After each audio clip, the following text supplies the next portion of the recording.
Well, my daddy left home when I was 3, didn't leave very much to my mom and me except this old guitar and an empty bottle of booze. Now, I don't blame him because he run and hid, but the meanest thing that my daddy ever did was before he left, he went and named me Sue. He must have thought that it was quite a joke, and it got a lot of laughs from a lot of folks.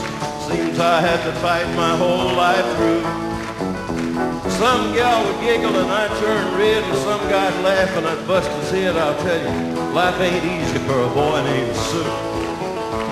But I grew up quick and I grew up mean. My fists got hard, my wits got keen. I roamed from town to hide my shame.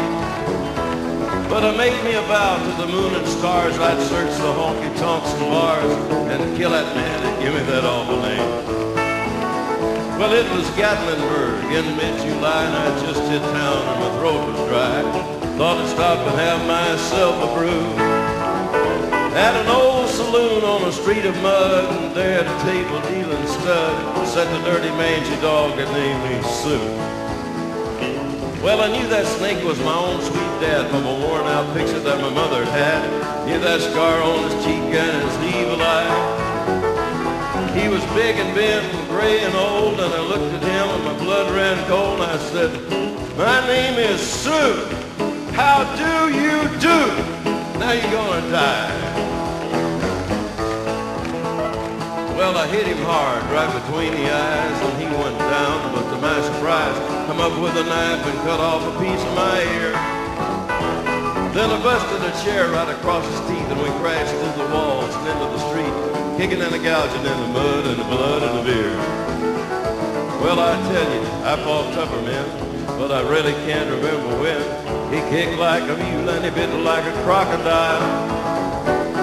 I heard him laughing and I heard him cuss, and he reached for his gun, but I pulled mine first.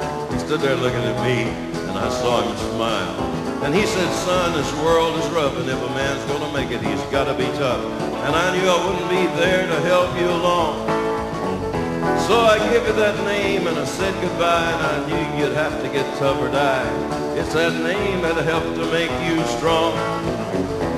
He said, "Now you just fought one heck of a fight, and I know you hate me and you got the right to kill me now, and I wouldn't blame you if you do. But you ought to thank me before I die for the gravel in your gut and the spit in your eye, 'cause I'm the that named you Sue." What could I do? I got all choked up and I threw down my gun. I called him a pa and he called me a son. Come away with a different point of view. And I think about it now and then, every time I try and every time I win. And if I ever have a boy, I'll name him Bill or George or Frank, anything but Sue. Petrol. Take that.